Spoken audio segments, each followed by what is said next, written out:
오늘은 이사야 54장으로 하루를 시작하겠습니다.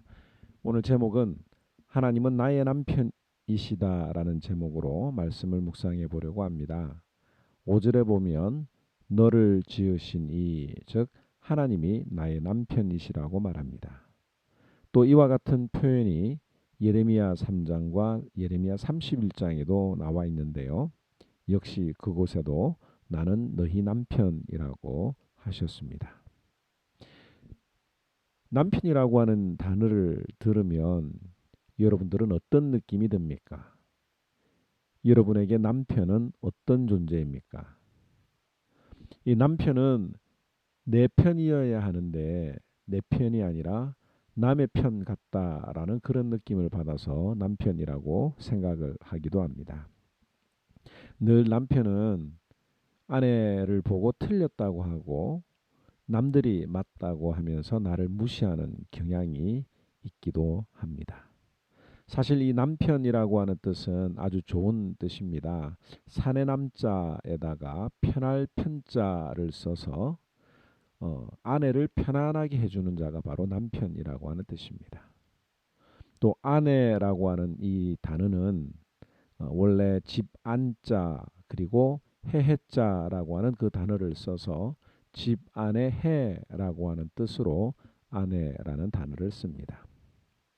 그런데 남편이 남편답지 못하기 때문에 하나님이 나의 남편이라고 표현을 하니까 마음에 쏙 와닿지 않을 수도 있습니다. 왠지 거부 반응이 생길 수도 있겠죠. 왜냐하면 매일 챙겨줘야 하고 또 손이 많이 가는 존재, 혹은 내 인생의 꿈을 남편 때문에 포기해야 했던 그런 사건들, 어, 함께 꿈을 키울 수 있을 거라고 생각을 했는데 막상 결혼하고 나니까 밥하고 아이들 키우느라 내 인생의 전부를 다 소비했다라고 하는 이런 생각들 때문에 여자분들은 이 본문이 힘들어지게 될지도 모르겠습니다. 그런데 오늘 이 본문에도 보면 하나님이 아내를 버리는 장면이 나옵니다. 6절을 볼까요? 6절에 보면 하나님께서 너를 부르시되 마치 버림을 받아 마음에 근심하는 아내 곧 어릴 때의 아내가 되었다가 함 버림을 받은 자에게 함과 같이 하실 것이다라고 말합니다. 또 7절에도 보면 내가 잠시 너를 버렸다. 또 8절에도 내가 넘치는 진노로 내 얼굴을 너에게서 잠시 가리셨다라는 표현이 있습니다. 오늘 이 본문을 읽으면서 아니 하나님은 남편이시라면서 어떻게 부인을 버릴 수 있을까 이런 생각을 할 수가 있죠. 그런데 여기서 버리는 이유에 대해서 설명을 합니다.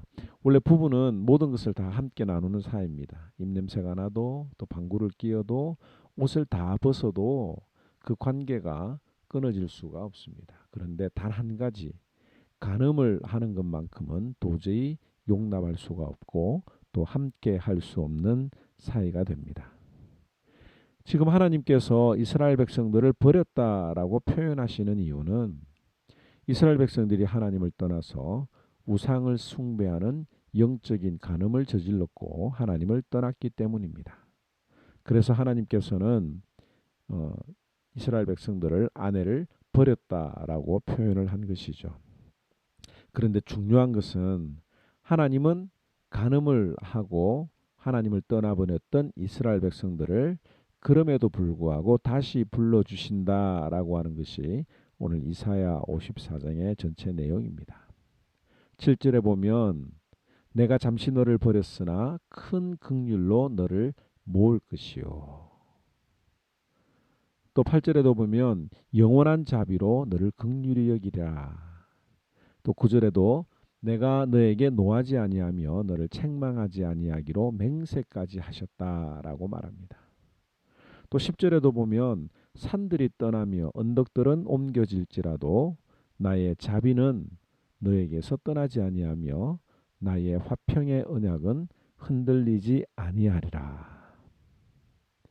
여러분들 이 바람난 배우자를 다시 데리고 사는 것은 정말 쉬운 일이 아닙니다.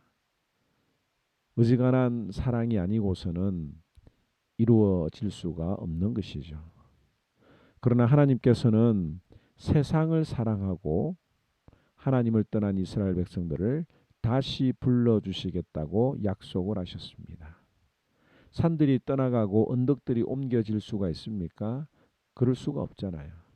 그럼에도 불구하고 그것이 옮겨진다 하더라도 하나님의 자비는 떠나가지 않을 것이고 하나님께서 우리와 다시 화평의 언약을 맺으셨는데 그 언약이 흔들리지 아니할 것이라고 말씀을 해 주십니다. 뿐만 아니라 더러워진 나를 청옥과 홍보석으로 꾸며주시겠다고 11절에 이야기를 하고 있습니다. 여기 청옥은 어떤 의미가 있느냐면 거룩하심을 나타낼 때 상징하는 보석입니다.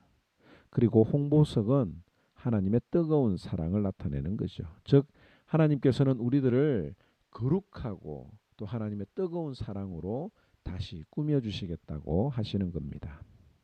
뿐만 아니라 나의 학대와 공포가 너를 가까이 하지 못하도록 지켜주실 것이라고 약속하십니다. 또 너희를 징계하는 데 쓰였던 바벨론이 이제 쓸모가 없어져서 버려질 것이라고 하시는 거죠. 17절에 너를 치려고 제조된 모든 연장이 쓸모가 없을 것이라. 여러분들 회초리를 집에 모시고 두는 사람은 없을 것입니다. 이 회초리는 아이들이 잘못했을 때 야단치는 용도로만 쓰이는 겁니다. 그리고 야단을 치고 난 다음에 아이들이 말을 잘 듣게 되면 그 회초리는 쓸 데가 없기 때문에 다시 저 구석에 처박히게 되는 것이죠. 이처럼 하나님께서 잠시 쓰셨던 바벨론은 그 70년 포로 생활이 끝나고 나면 쓸모가 없기 때문에 하나님이 그것들을 다 버리시겠다라고 이야기를 하는 겁니다. 하나님은 나의 남편이십니다. 비록 내가 범죄하여 하나님을 떠났지만 그럼에도 불구하고 나를 용서하시고 불러주시는 남편이십니다. 뿐만 아니라 나를 화려한 보석으로 꾸며주시고 다시는 버리지 않을 것이라고 약속을 하십니다. 그러면서 그 완벽한 남편의 사랑을 보여주시는 사람이 있는데 그 사람이 바로 호세아 선지자지요.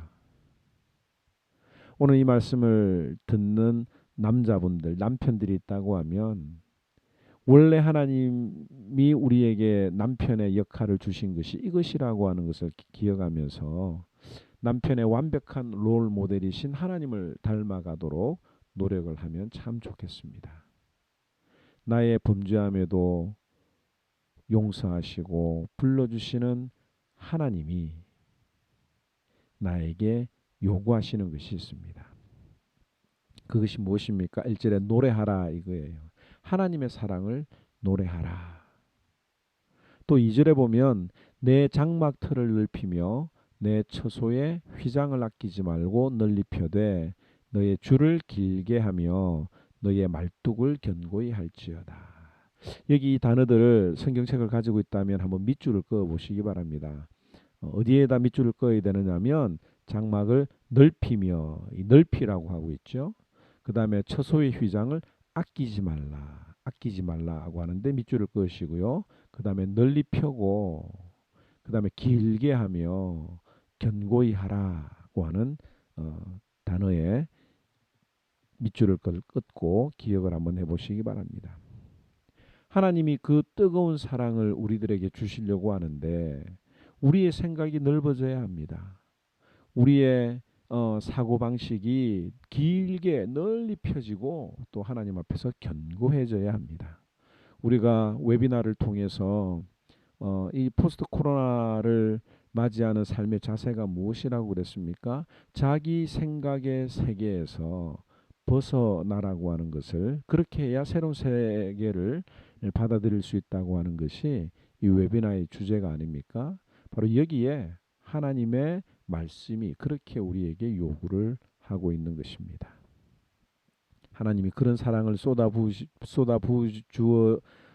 주시려고 하시는데 우리의 그릇이 너무 작으면 하나님의 사랑을 많이 담을 수가 없다는 것이죠. 그러면서 하시는 말씀, 두려워하지 말고 담대하라. 왜 우리가 두려워하지 말아야 합니까? 나의 남편이신 하나님은 온 땅의 하나님이라 일컬음을 받으시는 분이시기 때문에 그렇습니다.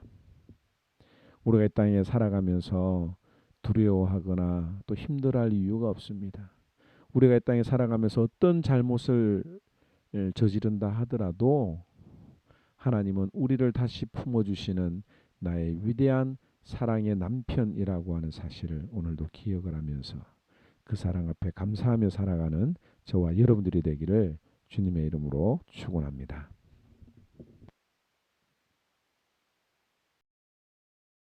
제54장.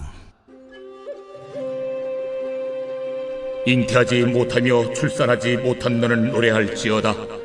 산구를 겪지 못한 너는 외쳐 노래할지어다.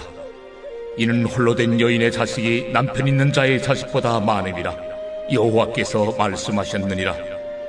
내 장막틀을 넓히며 내 초소의 휘장을 아끼지 말고 널리 펴되 너의 줄을 길게 하며 너의 말뚝을 견고히 할지어다. 이는 내가 좌우로 퍼지며 내 자손은 열방을 얻으며 황폐한 성읍들을 사람 살 곳이 되게 할 것임이라. 두려워하지 말라. 네가 수치를 당하지 아니하리라. 놀라지 말라. 네가 부끄러움을 보지 아니하리라. 네가 내 젊었을 때 수치를 잊겠고 과부 때 치욕을 다시 기억함이 없으리니. 이는 너를 지으신 이가 내 남편이시라. 그의 이름은 만군의 여호와시며 내 구속자는 이스라엘의 거룩한 이시라. 그는 온 땅의 하나님이라 일컬음을 받으실 것이라. 여호와께서 너를 부르시되 마치 버림을 받아 마음에 근심하는 아내, 곧 어릴 때에 아내가 되었다가 버림을 받은 자에게 함과 같이 하실 것임이라. 내 하나님께서 말씀하셨느니라. 내가 잠시 너를 버렸으나 큰 궁일로 너를 모을 것이요, 내가 넘치는 진노로 내 얼굴을 내게서 잠시 가렸으나 영원한 자비로 너를 궁일이 여기리라. 내 구속자 여호와께서 말씀하셨느니라. 이는 내게 노아의 홍수와 같도다. 내가 다시는 노아의 홍수로 땅 위에 범람하지 못하게 하리라 맹세한 것 같이 내가 네게 노하지 아니하며 너를 책망하지 아니하기로 맹세하였노니, 산들이 떠나며 언덕들은 옮겨질지라도 나의 자비는 내게서 떠나지 아니하며 나의 화평의 언약은 흔들리지 아니하리라. 너를 궁일이 여기시는 여호와께서 말씀하셨느니라. 너 곤고하며 광풍에 요동하여 안위를 받지 못한 자여, 보라, 내가 화려한 채색으로 내 돌 사이에 더하며 청옥으로 내 기초를 쌓으며 홍보석으로 내 성벽을 지으며 송유석으로 내 성문을 만들고 내 지경을 다 보석으로 꾸밀 것이며 내 모든 자녀는 여호와의 교훈을 받을 것이니 내 자녀에게는 큰 평안이 있을 것이며 너는 공의로 설 것이며 학대가 내게서 멀어질 것인즉 내가 두려워하지 아니할 것이며 공포도 내게 가까이하지 못할 것이라. 보라, 그들이 분쟁을 일으킬지라도 나로 말미암지 아니한 것이니 누구든지 너와 분쟁을 일으키는 자는 너로 말미암아 패망하리라. 보라, 숯불을 불어서 자기가 쓸만한 연장을 제조하는 장인도 내가 창조하였고 파괴하며 진멸하는 자도 내가 창조하였음즉 너를 치려고 제조된 모든 연장이 쓸모가 없을 것이라. 일어나 너를 대적하여 송사는 모든 혀는 내게 정죄를 당하리니 이는 여호와의 종들의 기업이요 이는 그들이 내게서 얻은 공의니라.